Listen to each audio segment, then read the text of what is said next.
Assalamualaikum warahmatullahi wabarakatuh. Waalaikumsalam warahmatullahi wabarakatuh. Alhamdulillah. Wassalatu wassalamu ala rasulillah wa ala alihi wa sahbihi wa mawala amma ba'du.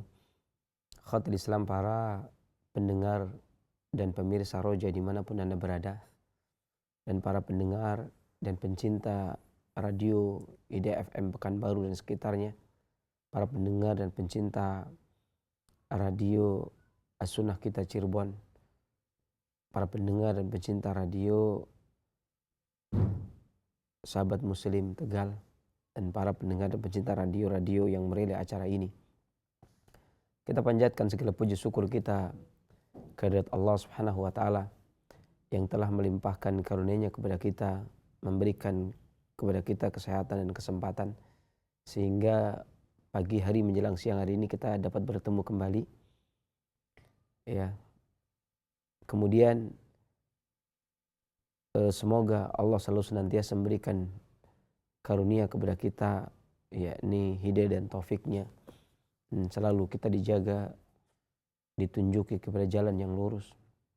Kemudian salat serta salam semoga selalu senantiasa dicurahkan kepada junjungan kita Nabi besar Muhammad SAW, kepada para keluarganya, kepada para sahabatnya dan para tabi'in, tabi'ut tabi'in dan seluruh pengikut-pengikutnya yang senantiasa istiqomah di dalam menapaki sunnahnya hingga yaumul qiyamah.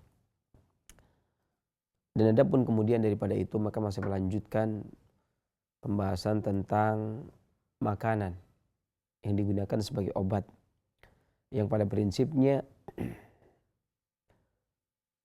makanan digunakan sebagai obat ini disepakati oleh orang-orang klasik baik dari timur sampai ke barat.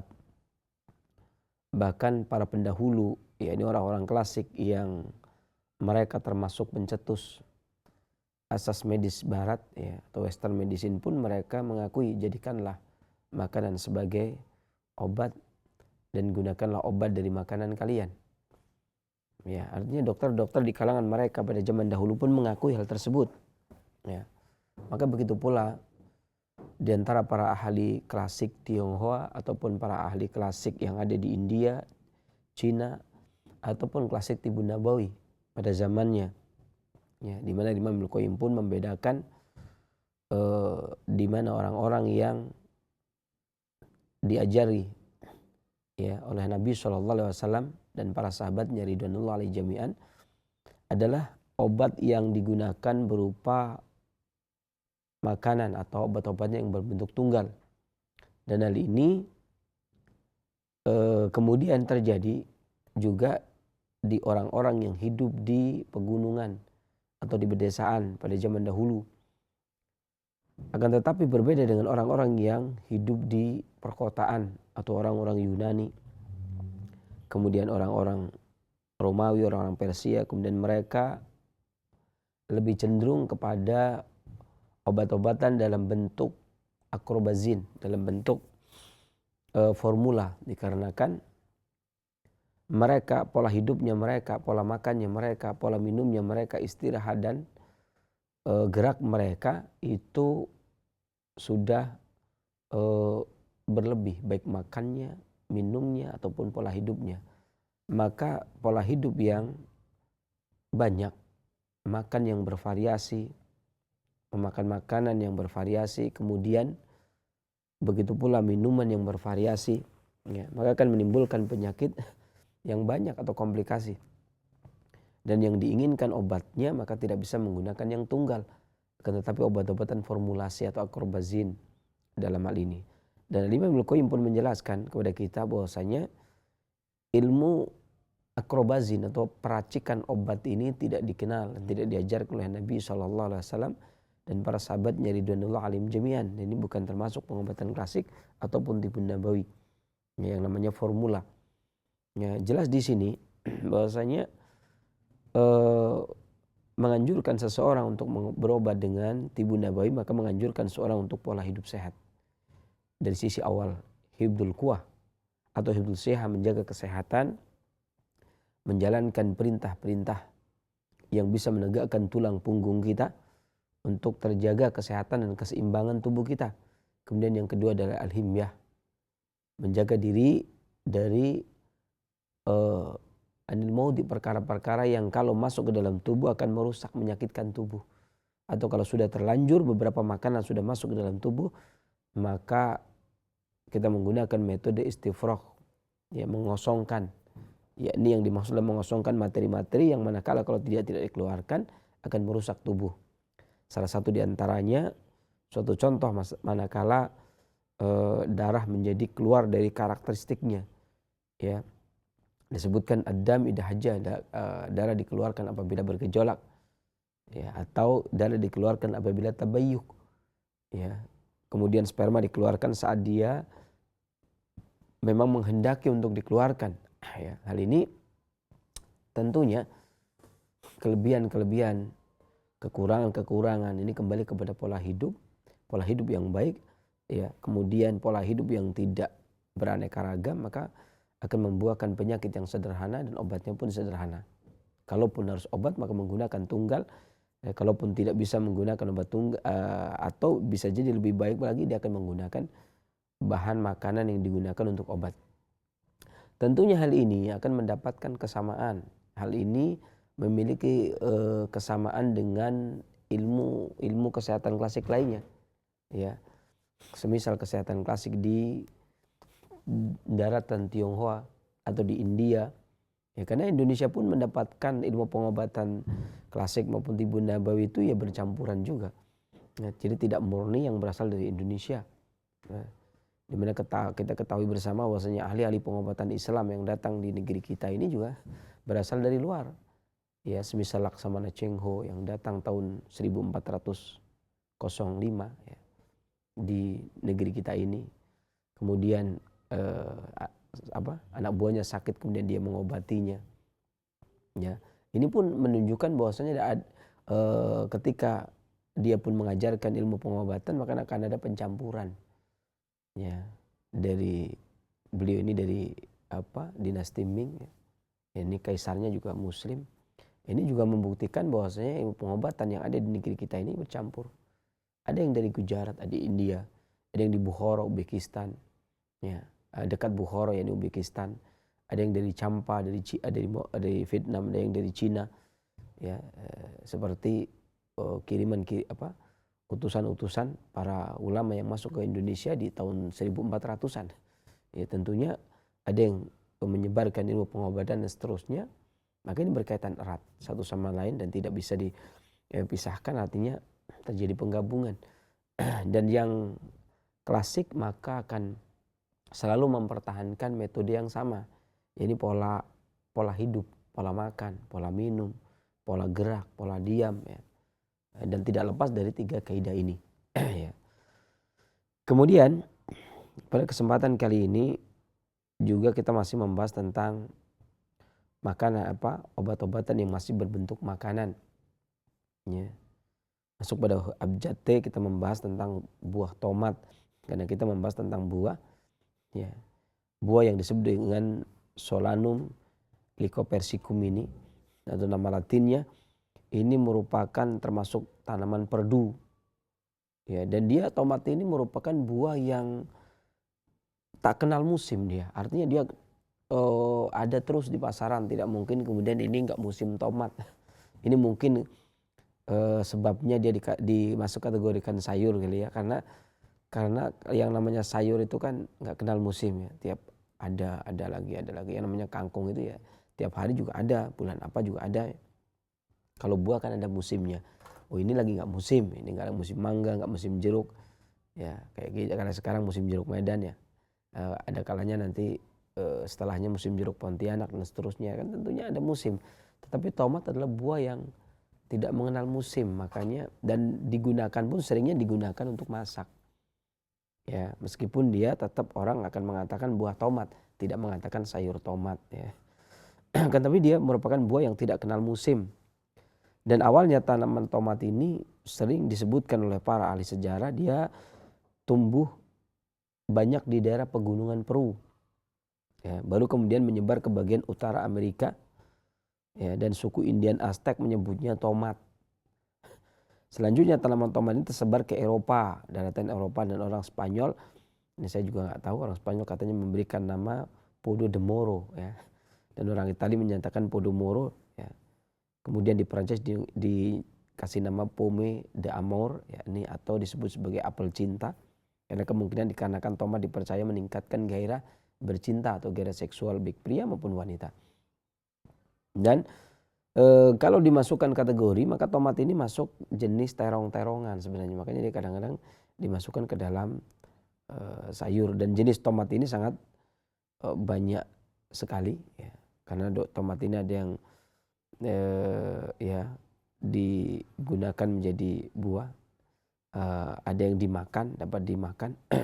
Dan jenis tomat ini banyak sekali, dan yang paling banyak adalah yang bentuknya bulat, yang berukuran besar, hampir seukuran bola kasti. Kemudian dia dagingnya tebal, bijinya sedikit dan warnanya merah, dan biasanya disebut sebagai tomat buah yang merah-merah, ya. Adapun tomat jenis ini seringnya disantap sebagai kudapan segar atau buah segar. Ya enggak, kalau di Indonesia enggak. Kemudian yang berukuran lebih kecil disebut sebagai tomat sayur karena digunakan dalam masakan, yang hijau kecil-kecil, ya. Ada pula yang berukuran kecil sebesar kelereng, ya, dikenal sebagai tomat cherry. Nah, tomat jenis ini banyak dipakai dalam hidangan salad bersama dengan selada dan sebagainya. Dan tomat memiliki beberapa jenis, diantaranya ada tomat granola yang bentuknya bulat, pangkalnya rata, pangkal bagian tanggainya. Kemudian ada tomat roma atau tomat gondol yang berbentuk lonjong. Ada tomat hibrida yang ukuran maupun bentuknya merupakan perpaduan dari berbagai macam jenis tomat. Kemudian ada tomat jenis cherry gondol, ya, ini tomat cherry yang bentuknya lonjong, disebut juga dengan tomat santa. Tomat cherry adalah tomat kecil, ya. Adapun yang bentuknya lonjong, ya, kecil tapi lonjong, ini terkadang juga disebut juga dengan tomat santa. Ada yang menyebutnya tomat cherry. Adapun bahan yang digunakan untuk obat biasanya hampir semuanya, diantaranya buahnya, daunnya, kemudian akarnya. Di mana buah tomat ini dikenal oleh para pengobat klasik dimanfaatkan untuk obat berdasarkan karakternya. Di mana tomat ini memiliki sifat yang sejuk, rasa yang asam, dan agak sedikit manis pada buah tomat, ya, yang agak besar itu, yang sebesar bola kasti dan warnanya merah, ya. Dan pada zaman dahulu tomat ini dikenal untuk mengatasi gangguan haus atau menghilangkan haus. Kemudian digunakan untuk antiseptik pada usus, ya. Kemudian sebagai pencahar ringan atau laksatif, mempermudah buang air besar, ya. Kemudian juga menambah nafsu makan dengan cara memperbanyak keluar air liur atau produksi air liur, dan merangsang keluarnya enzim dari lambung serta melancarkan aliran empedu ke usus. Dan daunnya juga berkhasiat untuk menyejukkan dan menurunkan demam. Dan pada pengalaman sering digunakan juga tomat, yakni dengan cara digoreng dengan minyak kemudian di blender, itu digunakan untuk gangguan radang prostat, ya. Dan tomat seiring berjalannya waktu, kemudian para pakar peneliti tertarik untuk meneliti kandungan daripada tomat, ada apa di balik tomat. Tomat memiliki banyak kandungan sehingga memiliki efek farmakologi, ya, sebagaimana yang telah diuraikan oleh para pengobat klasik. Diantaranya tomat mengandung rutin, di mana kandungan ini dapat memperkuat dinding pembuluh darah kapiler, dan mengandung klorin serta sulfur, di mana kandungan ini adalah trace elemen yang berkhasiat sebagai detoks atau pengeluaran racun. Dan klorin alamiah yang ada pada tomat ini mampu menstimulir kerja hati sehingga mampu untuk membuang racun tubuh. Dan sulfur alami ini melindungi hati dari serangan virus, hepatitis A, B, dan seterusnya. Dan juga bagi orang yang menderita sakit hati atau sakit kuning, bukan sakit hati itu ini, tapi sakit hati yang dimaksud adalah seperti sakit demam kuning atau sakit kuning, liver, gangguan liver, maka dia akan mencegah terjadinya sirosis atau pengerasan hati, bahkan mencegah terjadinya kanker hati. Dikarenakan tomat juga mengandung likopen, yakni pigmen kuning beta karoten yang ada pada tomat. Dan beberapa literatur menyebutkan bahwasanya likopen pada tomat akan meningkat menjadi 10 kali lipat lebih manakala dikukus atau dimatangkan. Dan likopen ini dikenal sebagai anti kanker. Kemudian dia juga mengandung kandungan tomatin, makanya disebut sebagai tomat, yang berkhasiat sebagai antibiotik, ya. Kalau bisa dibilang ini merupakan antibiotik alami. Kemudian anti radang, bahkan biasa digunakan untuk menyembuhkan peradangan baik radang tersebut berupa jerawat, kemudian koreng, luka, borok, wasir, usus buntu, sampai kepada radang saluran pernafasan. Ya, dan tomat juga sering digunakan sebagai jamu penurun demam. Dan tomat juga mengandung asam pekumarat dan asam klorogenat yang mampu melemahkan kanker, terutama kanker rongga mulut. Dan tomat juga bisa digunakan untuk mengatasi kanker tenggorokan, kanker usus besar, kemudian kanker lambung dan kanker prostat serta radang prostat. Ya. Dan tomat juga mengandung asam malat dan asam sitrat sehingga mampu membersihkan saluran empedu, sehingga menghindari terjadinya endapan batu empedu, hanya mencegah terjadinya batu empedu, bahkan biasa digunakan untuk mengatasi gangguan batu empedu. Kemudian tomat juga mampu membersihkan saluran darah dari kandungan asam malat dan asam sitrat tadi, ya, membersihkan saluran darah ke penis dari timbunan lemak dan gula darah sehingga alat kelamin tersebut menjadi sehat kembali.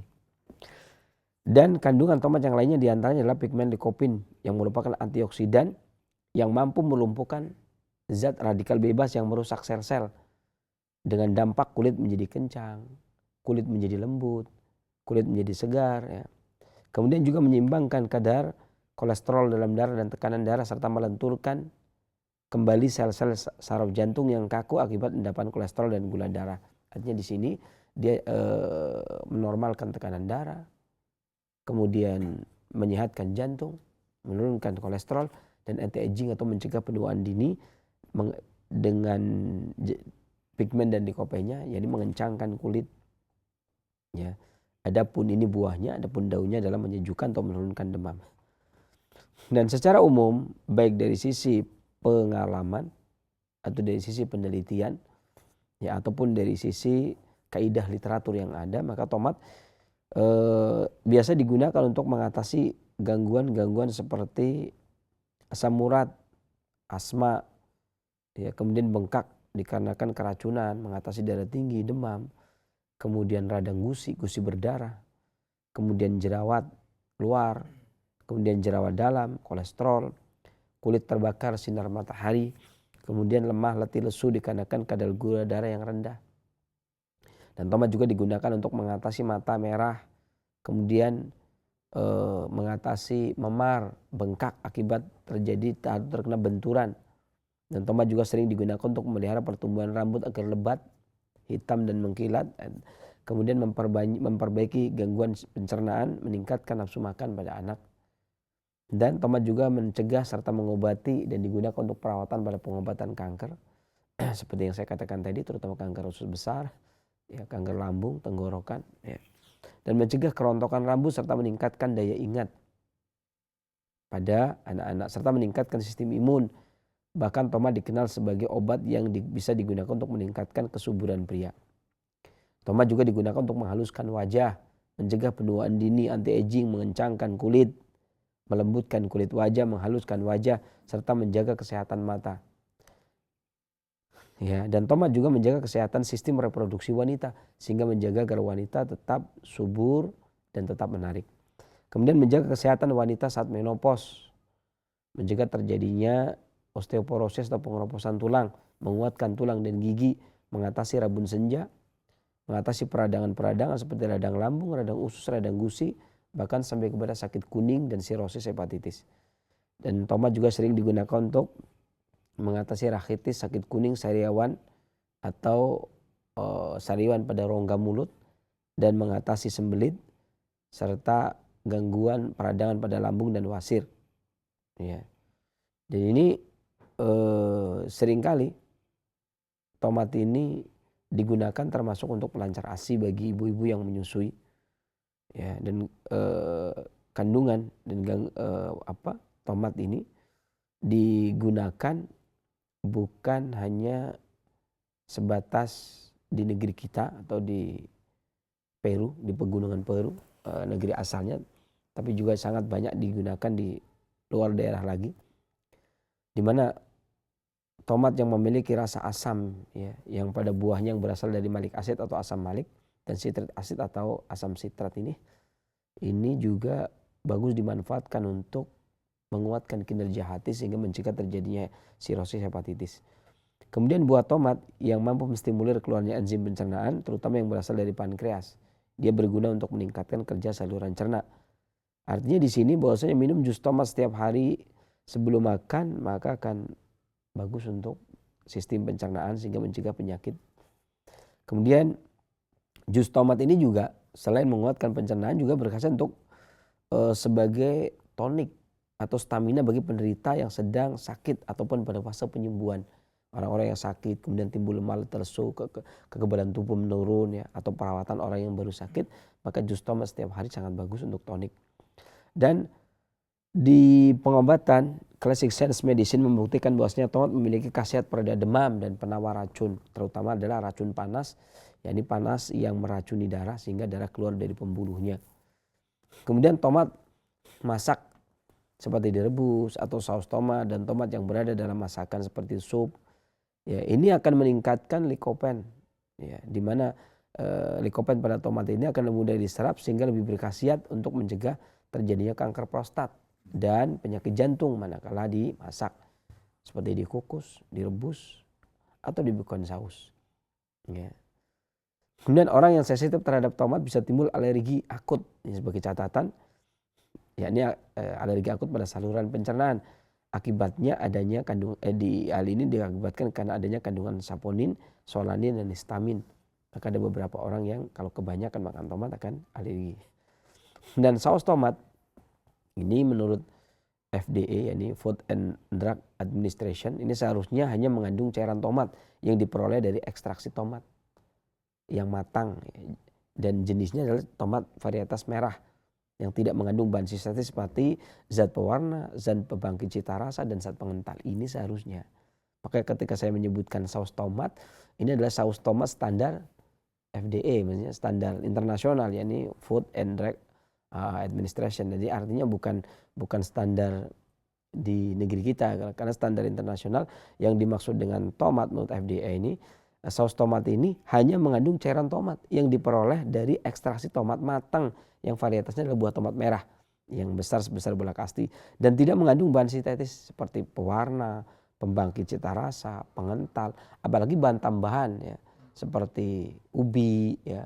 Ini namanya bukan saus tomat lagi, makanya jangan salah paham nanti ketika saya menyebutkan saus tomat yang dimaksud adalah ekstrak tomat ya, tomat yang di jus ya, diambil sarinya saja, air dari tomat itu sendiri atau tomat di blender ya. Jadi tidak yang dimaksud adalah tomat dengan ditambahin cabai, ditambahin bumbu bawang atau ditambahin pewarna, pengental, kemudian ditambahin hal-hal lainnya ya, kemudian membahayakan tubuh, tentunya tidak demikian yang kita maksud. Sedangkan saus tomat yang buatan dalam negeri kita sendiri dengan standar SNI ya, standar industri Indonesia ini atau SII standarnya, kalau dulu SII standar industri Indonesia, sekarang SNI standar nasional Indonesia, yang bukan sejarah nasional tapi standar nasional Indonesia. Kalau dulu SNI itu sejarah nasional Indonesia, bukunya dicetak tahun 75, ada 6 jilid itu SNI. Sekarang SNI ini untuk produk ya, dulu produk itu SII standar industri Indonesia. Hanya mensyaratkan kandungan tomat ini 20-40% saja, itu cukup disebut sebagai saus tomat. Jadi standarnya beda. Ya ini kalau artinya di standar industri Indonesia hanya mensyaratkan 20-40% padatan yang berasal dari tomat.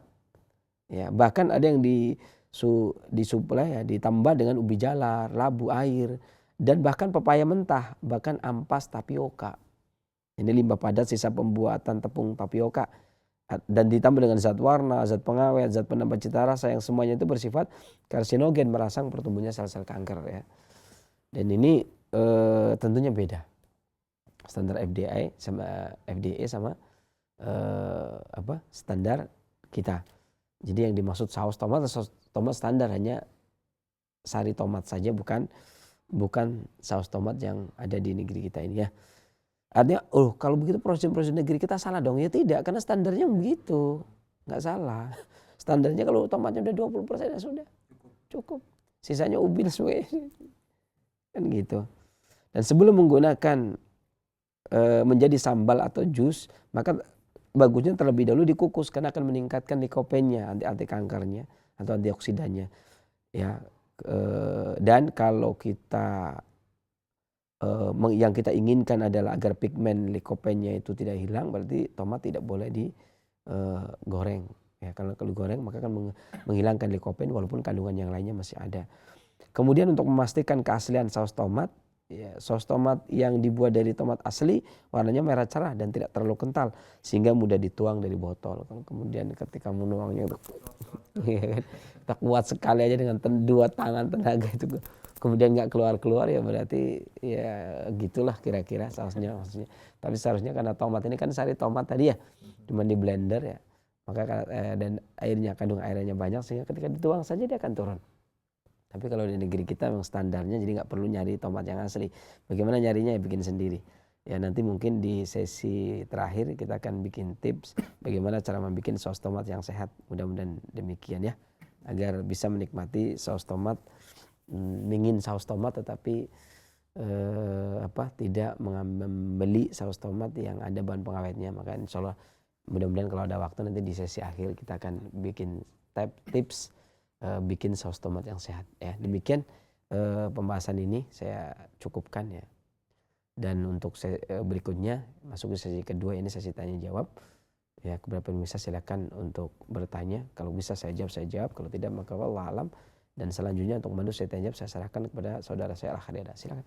Baik, terima kasih Sinsi Abu Faris Al-Kianji, dan tiba waktunya kita akan membuka sesi tanya jawab. Bagi Anda yang ingin berkonsultasi kepada Sinsi Abu Muhammad, silakan di 021-823-6543 ataupun melayangkan pesan singkat di 08131777543 untuk memperdalam materi kita ataupun permasalahan kesehatan lainnya.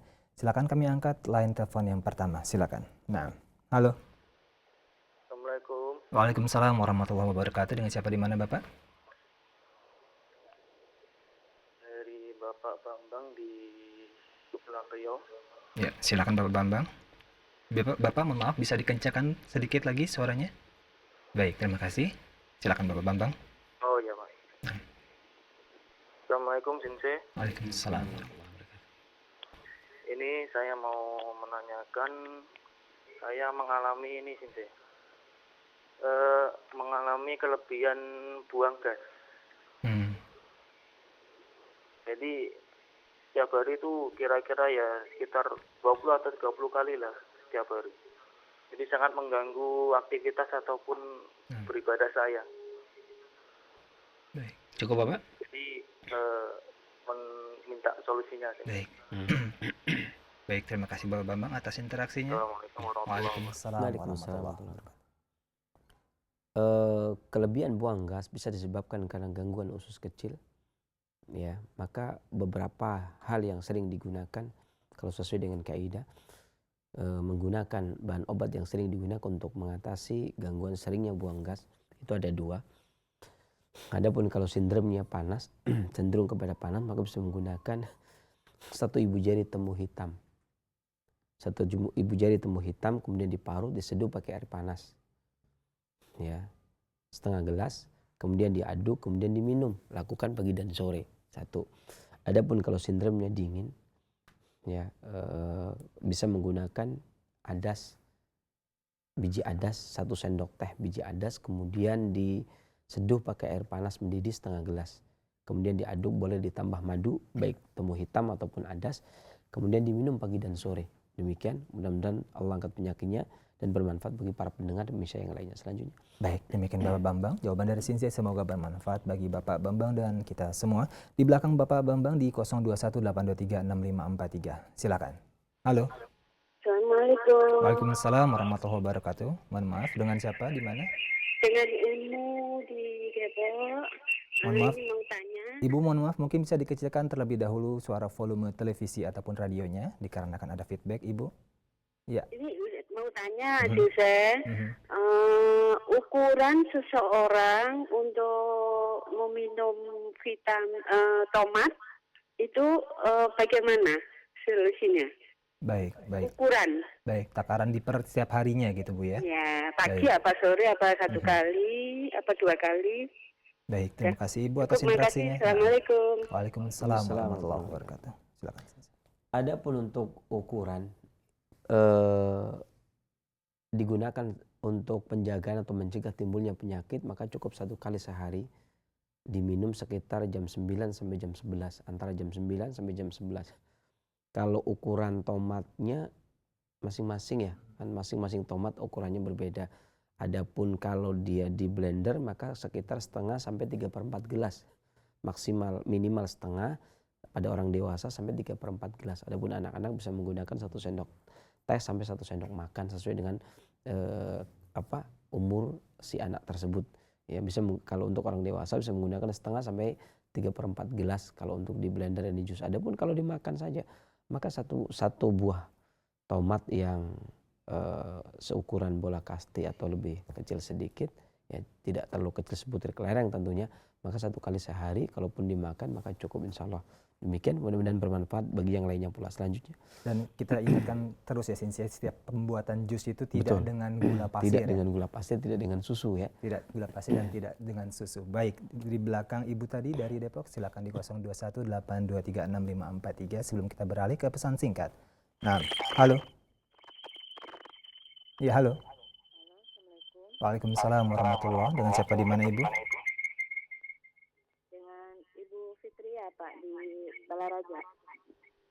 Baik, Ibu mohon maaf, mungkin bisa dikecilkan terlebih dahulu volume televisinya ataupun radionya. Ya, sebentar. Baik, terima kasih Ibu. Nah, silakan Ibu Fitria. Ya, dan saya mau tanya ini, kalau buat anak 1 tahun yang lagi pilek tapi nggak batuk, itu obatnya apa ya? Bu? Gimana? Pilek tapi nggak Pilek batuk? namun tidak batuk Ibu ya. Tidak batuk, pilek aja gitu. Itu saja Ibu. Umurnya? Umur 1 tahun Ibu ya. Umurnya 1 tahun 5 bulan. Baik, baik. Terima kasih Ibu Fitri atas interaksinya. Iya, makasih. Assalamualaikum. Waalaikumsalam. Waalaikumsalam warahmatullahi wabarakatuh. Sebenarnya anak-anak ini gangguannya ada 2 hal pada gangguan anak-anak ini.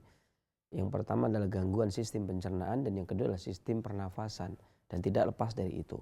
Karena seorang anak yang masih di dalam rahim, kemudian dia masih berhubungan erat dengan ibunya ya, karena makannya dari ibunya. Tetapi setelah dia keluar dari rahim ibunya, maka yang pertama kali terkena gangguan penyakit adalah pencernaannya, karena dia belum terbiasa menerima makanan dari mulut, akan tetapi biasanya dari pusar dia mendapatkan makanan dari ibunya. Maka ketika dia pertama kali lahir, itu salah satu hikmah kita mentahnik dengan korma adalah untuk meningkatkan kekuatan di pencernaannya, baik tihal maupun maidah atau lambung ataupun perut besar ataupun perut kecil. Ya, setelah dia kuat baru kemudian diharapkan masuk makan yang lainnya, karena ketika anak masih di dalam rahim dia makanannya satu arah, satu pintu. Ya, ini cuma dari pusar tadi. Tapi ketika dia sudah lahir maka dia akan mendapat makanan dari 2 pintu.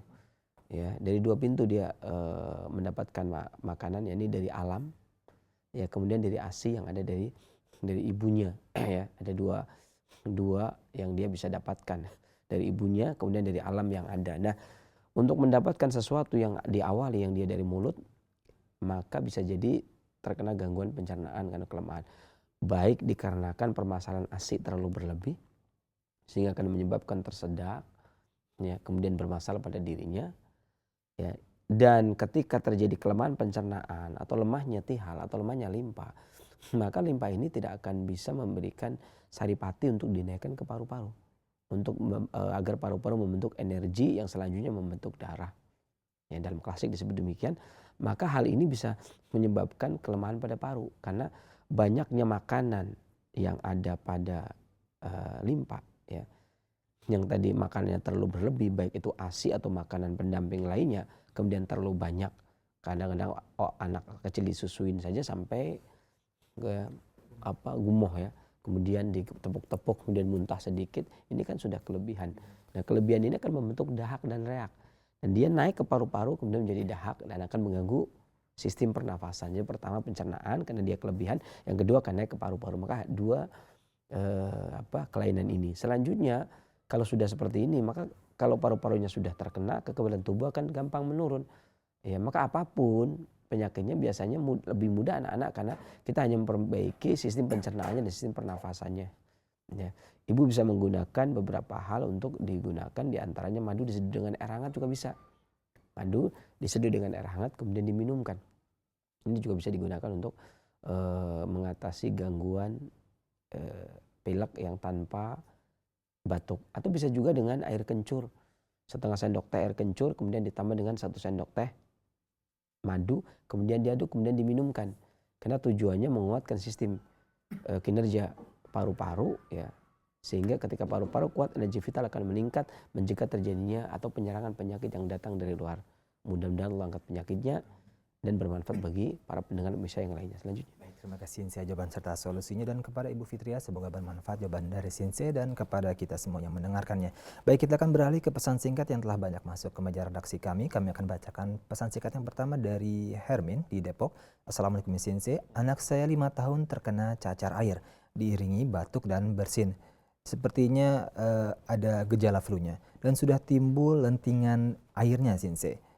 Dan juga ada demam. Mohon sarannya yang harus dikonsumsi oleh anak saya.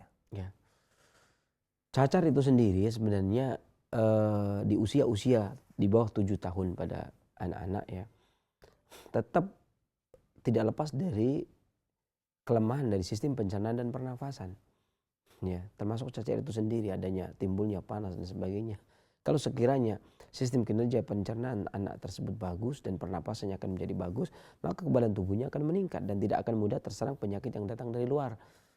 Baik itu penyakit cacar yang muncul demam silih berganti, ya artinya terkadang dingin, terkadang kemudian panas. Ya. Maka bahan obat yang sering digunakan adalah mengeluarkan cacarnya. Ya, di antaranya yang sering digunakan adalah bisa menggunakan air temulawak, diparut kemudian diambil airnya, kemudian diminumkan sekitar 1 sendok teh. Ya, boleh ditambah dengan madu 1 sendok teh, atau air temulawak 1 sendok teh, kemudian diaduk jadi 1, berarti kurang lebih sekitar 1 sendok makan, kemudian diminumkan pada anak, lakukan pagi dan sore. Ya, sehingga nanti cacarnya keluar, kemudian demamnya menjadi reda.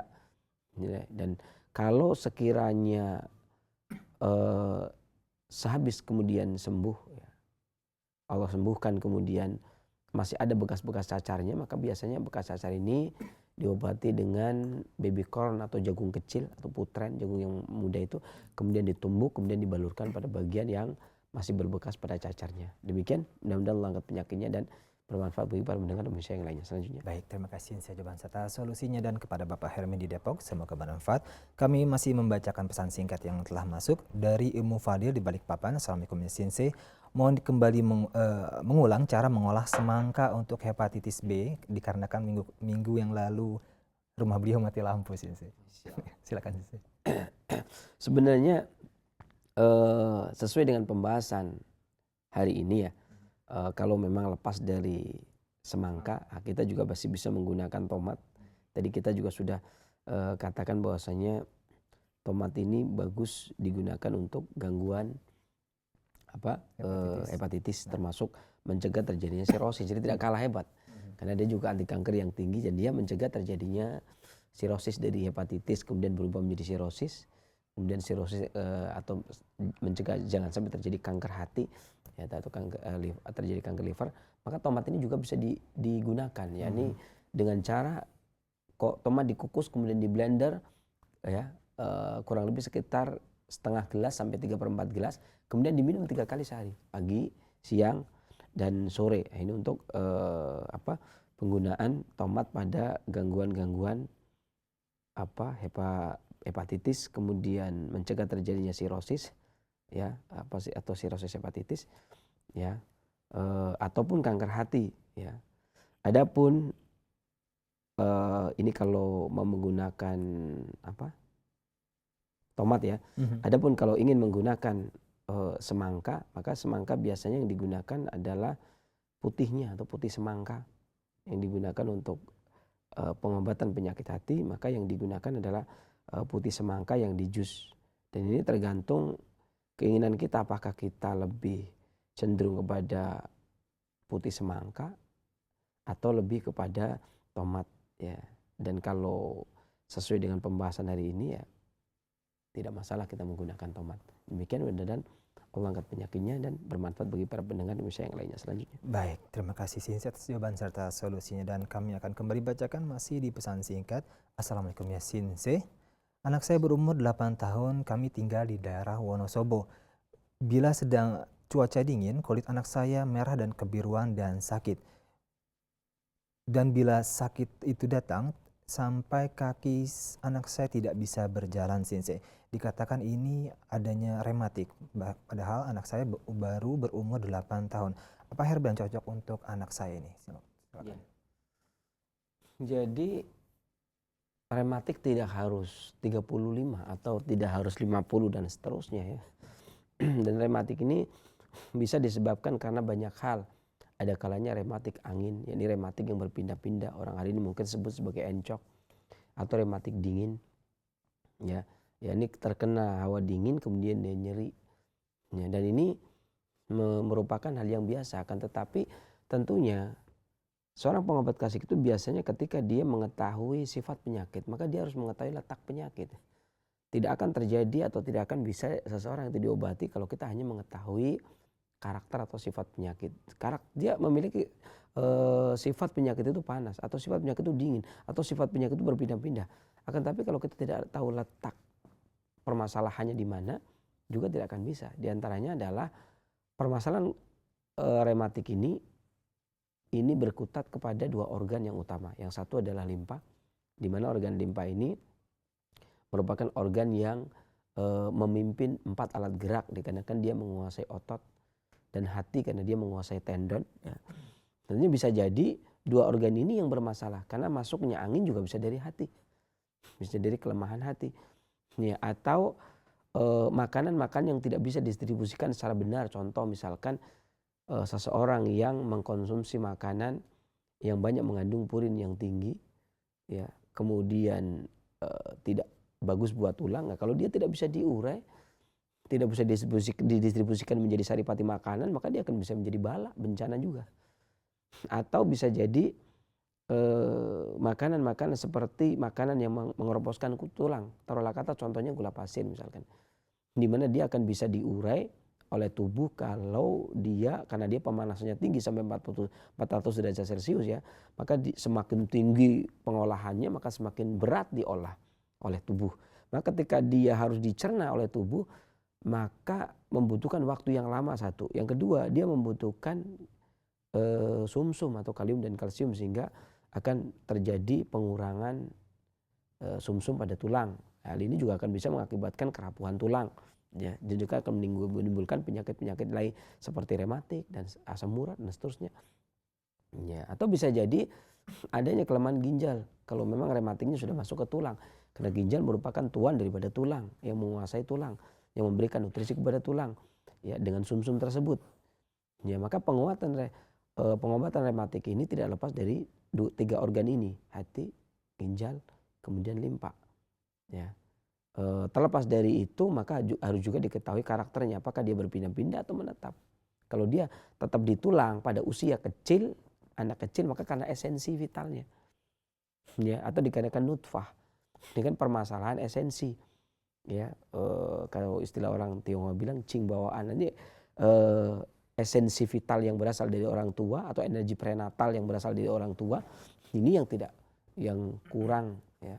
Maka sehingga pada usia 8 tahun, maka ada disebutkan para pengobat klasik mengatakan jikalau seseorang sakit, ya, memiliki penyakit sebelum usia 7 tahun, maka ketahuilah bahwasanya sakitnya itu berasal dari kurang sehatnya esensi vital atau energi prenatal yang dari orang tuanya, energi yang diproduksi sebelum pembentukan, ya, dari orang tuanya. Apakah itu permasalahannya 3 bulan sebelum hamil atau permasalahannya setelah hamil, ya.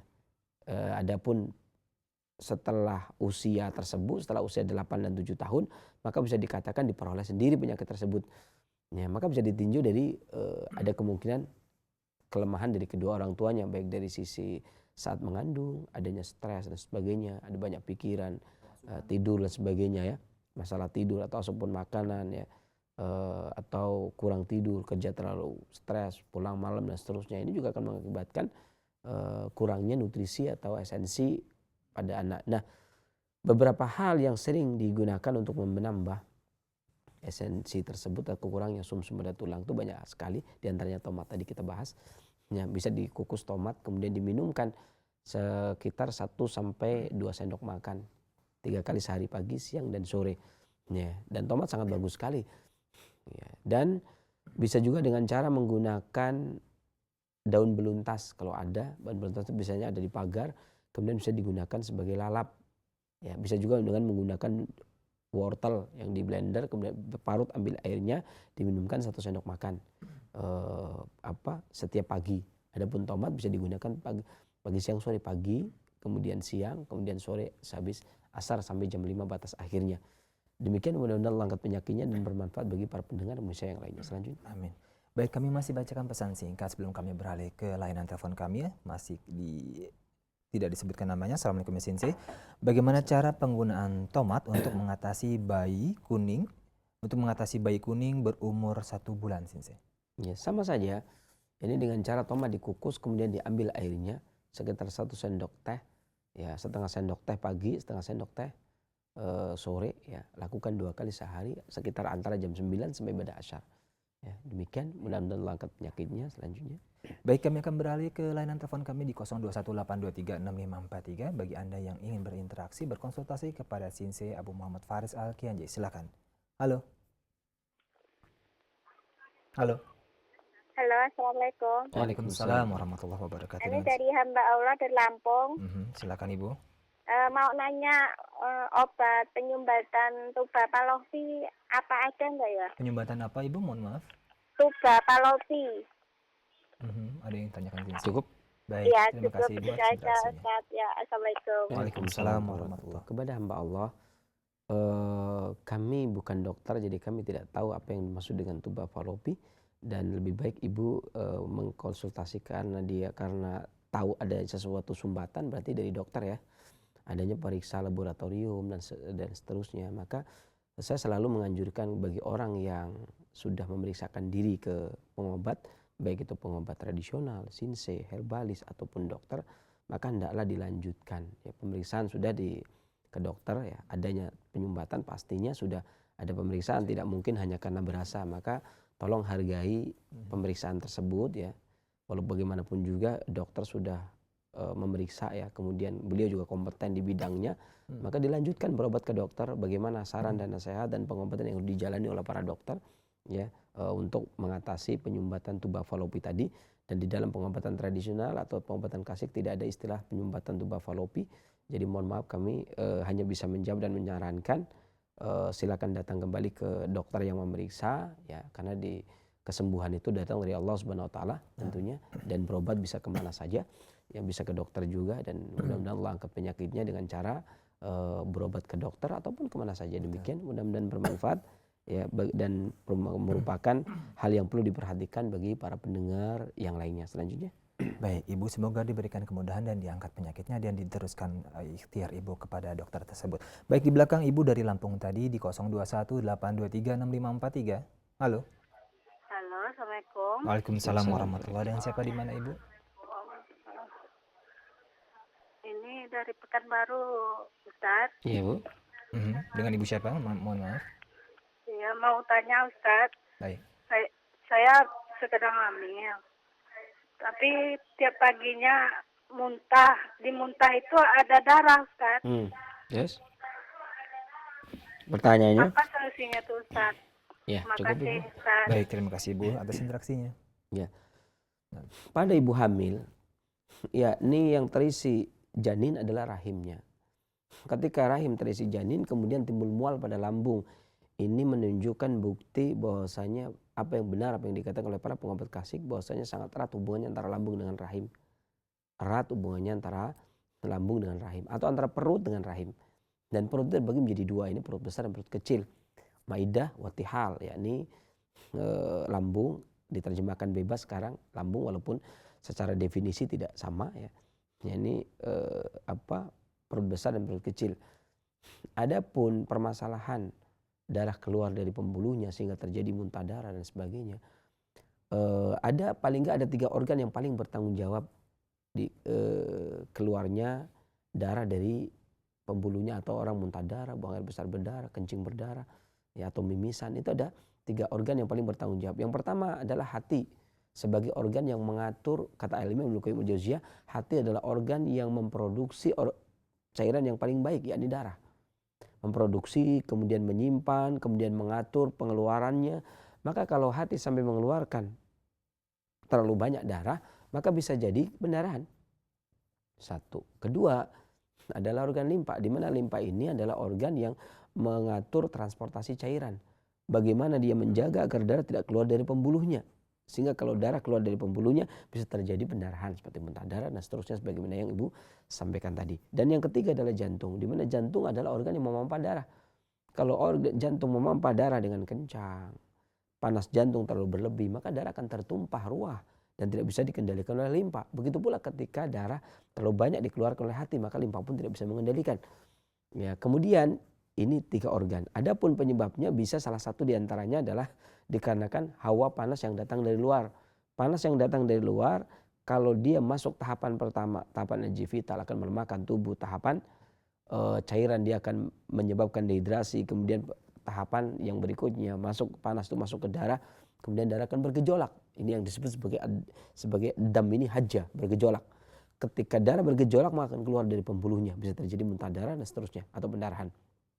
Ya, maka cara-cara menanganinya itu pun berkaitan dengan ini 3 organ dan permasalahan ini tadi, darah ini tadi ya, atau panas darah yang disebabkan panas dari luar ya. Dan mengatasi permasalahan ibu hamil ini selain mengatasi darah agar tidak keluar, juga bagaimana agar rahim sehat, janin tetap tenang.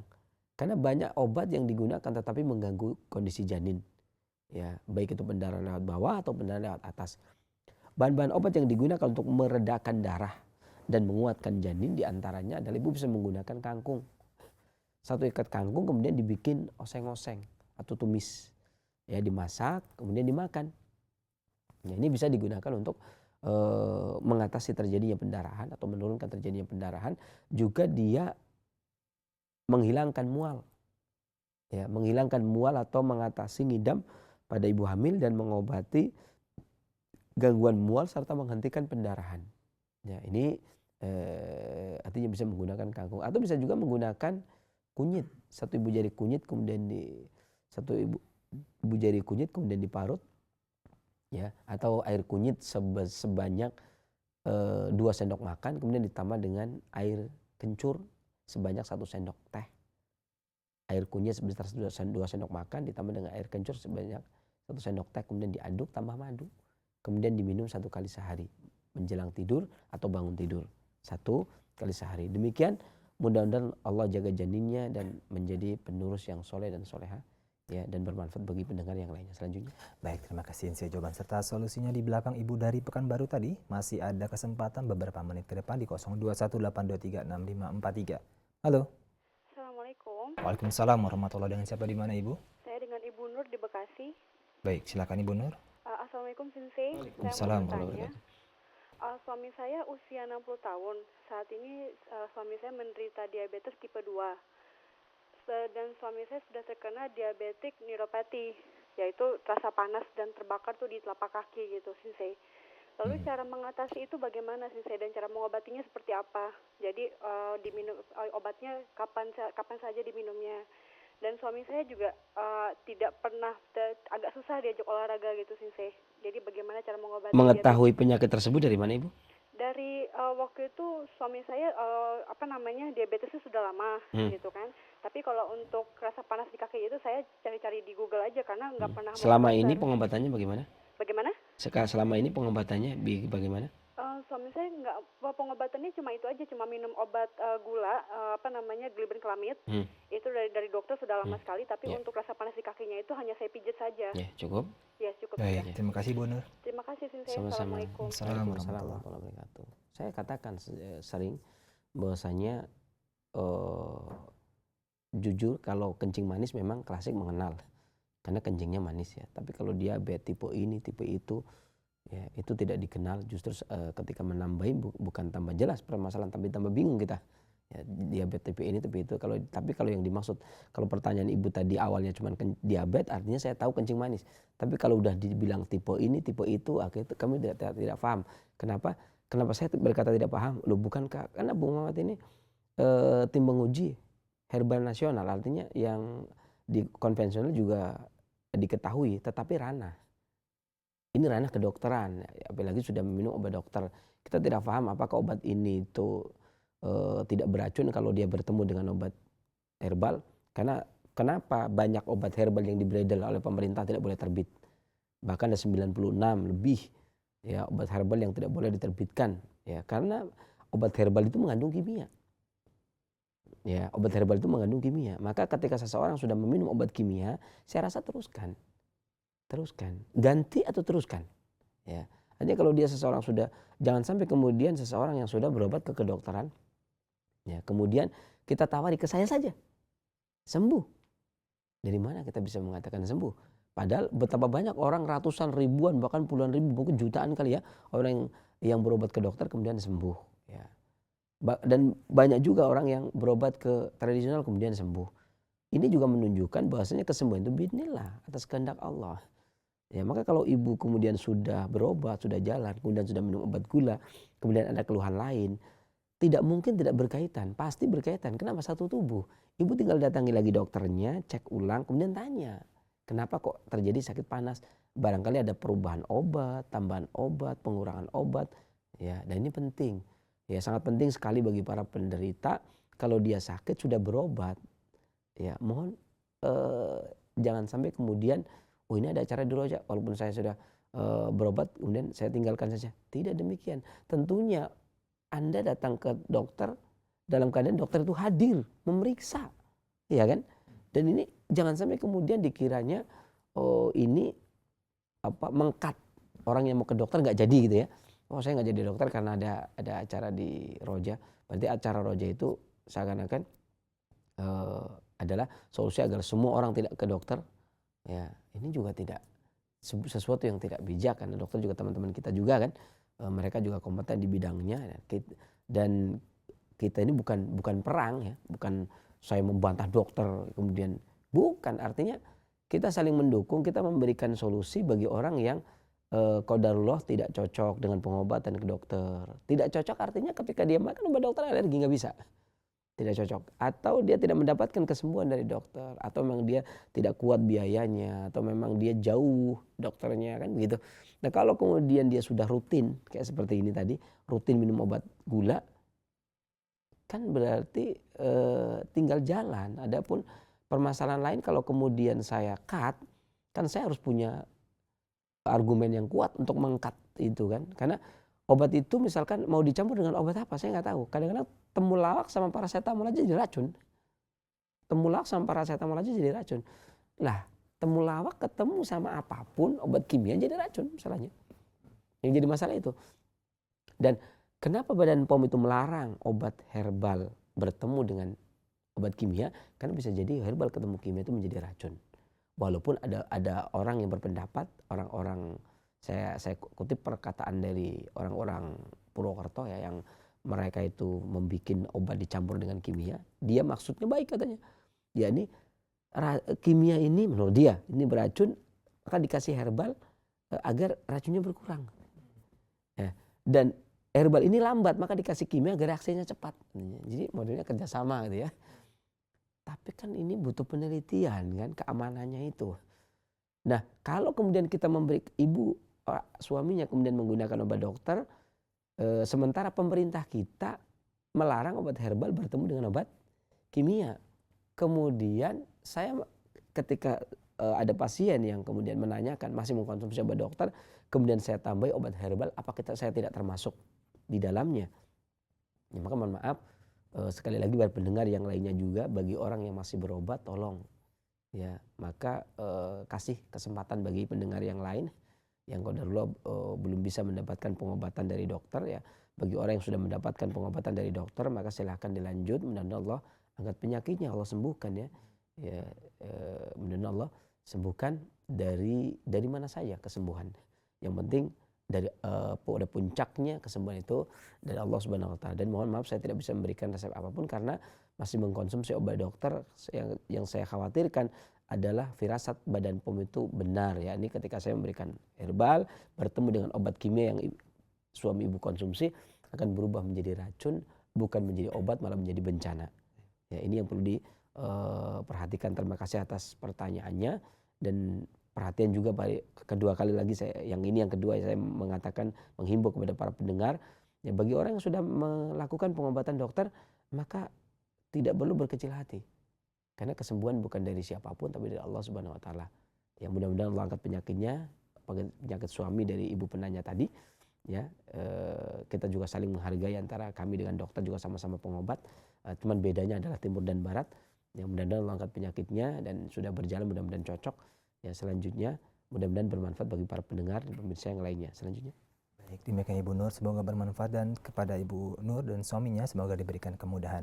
Di belakang Ibu Nur dari Bekasi masih ada kesempatan satu penelpon terakhir. Silakan. Halo. Ya, halo. Baik, bagi Anda yang ingin berkonsultasi masih ada kesempatan beberapa menit ke depan untuk Anda melayangkan pertanyaan Anda. Silakan. Halo. Nah, halo. Halo. Ya, sudah masuk Bapak, silakan. Assalamualaikum. Waalaikumsalam warahmatullahi wabarakatuh. Dengan siapa di mana? Halo Sensei. Ya, silakan Bapak, sudah masuk. Halo. Ya, Bapak silakan. Assalamualaikum. Waalaikumsalam warahmatullahi. Dengan siapa di mana Bapak? Saya hamba Allah di Bojonggede yang Halo. Iya, Iya, Bapak, silakan, Bapak. silakan. Saya hamba Allah di Iya. Bojonggede Iya. yang sakit goyor itu. Sakit apa? Kan saya kan Boyor. Sakit apa Bapak? Mohon maaf. Itu. Hah? Sakit apa? Yang jalannya sempoyongan. Oh iya. Kan saya suruh minum jahe ada sabulaga. Terus saya ngerebus, pertamanya udah agak mendingan. Terus kesininya kok nggak ada mendingan. Terus Sudah berapa lama Bapak minum? Saya minum udah kurang lebih berapa bulan ya? Itu 14 hari, Pak. kali. Resep itu buat 14 hari. Hah? Buat 14 hari. Harusnya 14 hari lagi Bapak nanya lagi. Setelah 14 hari. Kan waktu itu enakan kan? Iya. Ya. Kalau sudah berbulan-bulan ya harus dirubah lagi, kan kondisi badan berubah, Pak. Oh, jadi saya mesti ganti obat nggak? Ya, sekarang keluhannya apa? Baru nanti coba kita akan berikan solusinya, mudah-mudahan saya bisa. Bapak, keluhan yang dialami sekarang apa, Bapak? Keluhannya apa? Keluhannya masih sama, tapi sudah agak mendingan sedikit gitu. Terus?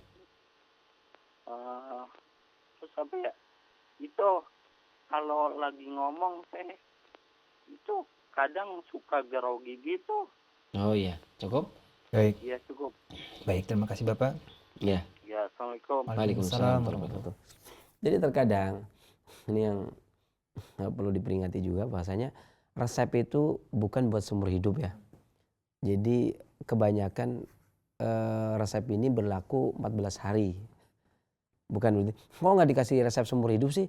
Ya kan bukan begitu. Ketika seseorang kayak seperti katakan tadi diberi resep, bertanya di sini kan dulu bertanya di Radio Roja ini, kemudian diberikan resep, kemudian baikan. Kalau baikan kan berarti kondisi menurun. Kondisi sudah membaik, berarti kan penyakit menurun. Berarti kan obatnya dirubah. Nah, ketika obatnya dirubah, dia makan itu turut. Maka ini proses perkataan Al-Imam Ibnu Qayyim al-Jauziyah. Mengkonsumsi obat kalau memang dia kurang dosisnya, maka dia tidak akan bisa mengalahkan penyakit.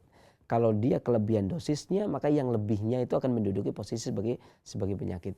Artinya kalau sudah mendingan, maka akan terjadi perubahan obat. Berarti dosis diturunkan atau obat dilunakkan atau diperlemah. Lagi tidak seperti yang awal. Ini bagi semuanya ya tentunya. Dan sampai kemudian, kok saya sudah minum obat dulu, saya pernah tanya 1 tahun yang lalu, 6 bulan yang lalu sudah enakan, sebulan ini udah enakan, kok selanjutnya kok masih minum yang sama. Bisa jadi obat itu saja kalau hanya untuk stamina. Kalau untuk stamina bisa jadi lama, 2 tahun dan seterusnya. Tapi kalau untuk penyakit biasanya 14 hari harus sudah dirubah. Ya, saya jawab ini bagi penanya ini, ya maka bisa Bapak ini bisa menggunakan 1 jari kencur, ya ditambah dengan 1 ibu jari jahe. Jahenya saya harap masih dipakai. 1 ibu jari jahe ditambah dengan 1 ibu jari kencur ditambah dengan 1 ibu jari kunyit. Saya ulangi, 1 ibu jari jahe ditambah dengan 1 ibu jari kencur ditambah dengan 1 ibu jari kunyit. Kemudian direbus dengan 2 gelas air sampai mendidih. Ya, sampai mendidih. Kemudian disaring bagi 2, saat mau minum dikasih madu. Minum pagi sore, pagi sore, pagi sore, pagi sore. Ya, demikian mudah-mudahan Allah angkat penyakitnya, ya. Dan pertanyaan dari Bojonggede tadi, pertanyaan terakhir sih, pertanyaan terakhir. mungkin ada Kesimpulan. Sebagai kesimpulan seperti yang saya katakan tadi, kalau ada waktu saya berkata akan memberikan tips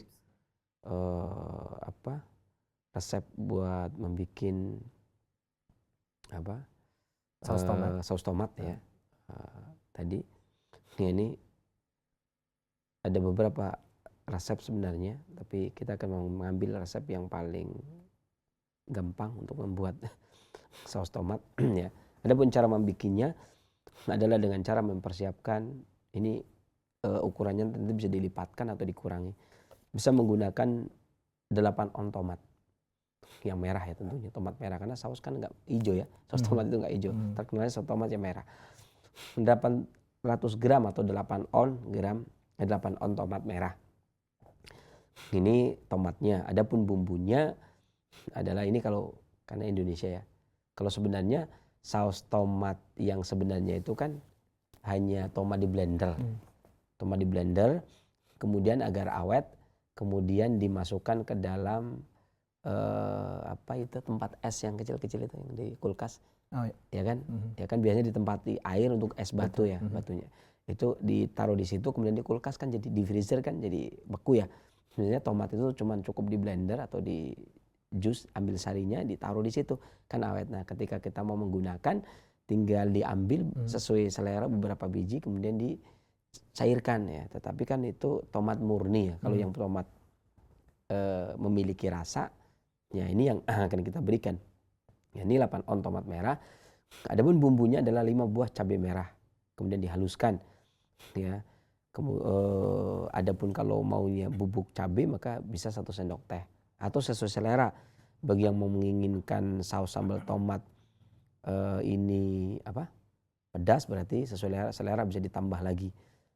Ya, kemudian ditambah dengan 3 siung bawang putih yang dicincang halus, ditambah dengan 50 gram bawang bombay yang dicincang halus. Kemudian ditambah dengan 25 gram bit. Ya, 25 gram bit ini biasanya bit kecil ini separuh atau setengah, dikupas kemudian dicincang. Ya. Ini namanya udah saus tomat plus ya, modifikasi sudah. Kemudian ditambah dengan 1,5 sendok teh garam, dan ditambah dengan 2 sendok teh gula merah. Kemudian ditambah dengan 2 sendok makan air jeruk nipis. Ini masih bahannya. Kemudian bahan yang lainnya 3 sendok makan minyak goreng yang digunakan untuk menumis. Adapun caranya adalah tomat 8 on tadi dikukus hingga lunak. Ya, kemudian minyak goreng dipanaskan di wajan di atas api yang apinya sedang, jangan terlalu besar, jangan terlalu kecil. Kemudian setelah panas baru dimasukkan dan kalau bisa menaruh minyak berbarengan dengan bawang. Ya, kemudian sampai bawang itu keluar aroma harum, baik bawang putih maupun bawang bombay. Kemudian masukkan bit, kemudian diaduk sampai keluar aroma harum. Dan ini ditumis sampai melunak sekitar 10 sampai 15 menit. Ya. Kemudian baru ditambahkan garam dan gula merah tadi. Kemudian diaduk rata baru diangkat. Setelah dingin semua, bahan di blender sampai halus. Jadi tomat tadi dengan bumbunya tadi ini di blender sampai halus. Kemudian disaring. Setelah saring ditambahkan air jeruk nipis, kemudian diaduk rata. Ya.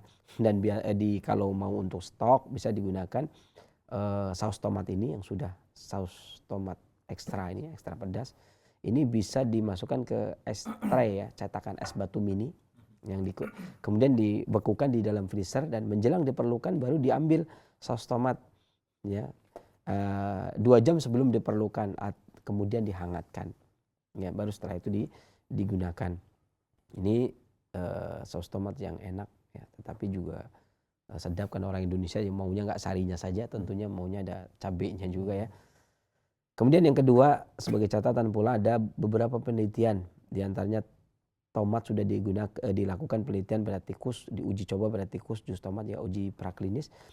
Ternyata tomat diminumkan pada tikus mampu menurunkan kadar kolesterol dalam darah dan menurunkan jumlah kolesterol dalam hati.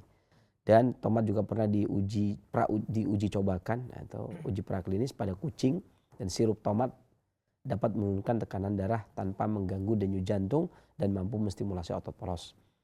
Jadi sirup tomat ya, tomat dibuat cair ini bisa menurunkan tekanan darah tanpa mengganggu denyut jantung. Kemudian pada binatang percobaan, tomat juga berkhasiat anti radang dan menurunkan permeabilitas pembuluh darah. Daun tomat juga efektif menghambat pertumbuhan jamur pada tubuh manusia, ya, sehingga mengatasi gatal dan seterusnya. Dan penelitian di Amerika, laki-laki yang mengkonsumsi sedikitnya per hari ini 10 porsi buah tomat yang dimasak dalam seminggu ini akan menurunkan resiko terkena kanker prostat kurang lebih sampai 45%. Hal ini dimungkinkan karena adanya kandungan likopin yang ada pada tomat dan karotin yang ada pada tomat yang dipercaya mencegah timbulnya tumor, kanker, penyakit jantung dan seterusnya. Dan juga diadakan penelitian yang pernah dilakukan oleh Badan Pangan Dunia (FAO) dan WHO yang menyebutkan bahwa pengolahan maupun pengalengan tomat relatif tidak merusak kandungan likopin, berbeda dengan vitamin C yang rusak jika dimasak. Ya, jadi kalau vitamin C anti kanker, tapi kalau dimasak dia rusak. Tapi likopin pada buah tomat tidak. Dan mengolah tomat menjadi pasta ataupun saus akan meningkatkan kadar likopin 100 kali lipat. Sehingga jus tomat yang warnanya merah cerah ini bagus dan bermanfaat. Tentunya kembali jus tomat yang dimaksud atau saus tomat yang dimaksud adalah saus tomat yang sesuai standar FDA, Food Drug Administration. Jadi bukan standar kita yang tomatnya itu sedikit, bahkan sekarang mungkin udah 5% kali ya, bukan 20% lagi. Tentunya demikian, kalau bisa bikin saus sendiri lebih enak dan lebih sehat ya. Mudah-mudahan bermanfaat ya bagi para pemirsa. Mudah-mudahan Allah angkat penyakitnya, baik yang bisa dijawab atau yang tidak bisa dijawab. Mudah-mudahan Allah angkat penyakitnya. Dan mohon maaf atas segala kekurangan. Terima kasih atas segala perhatian. Kesembuhan dari Allah Subhanahu Wa Taala. Kekurangan dari diri saya ya, dan dari saya akhiri billahi taufiq wal hidayah. Walhamdulillah rabbil alamin.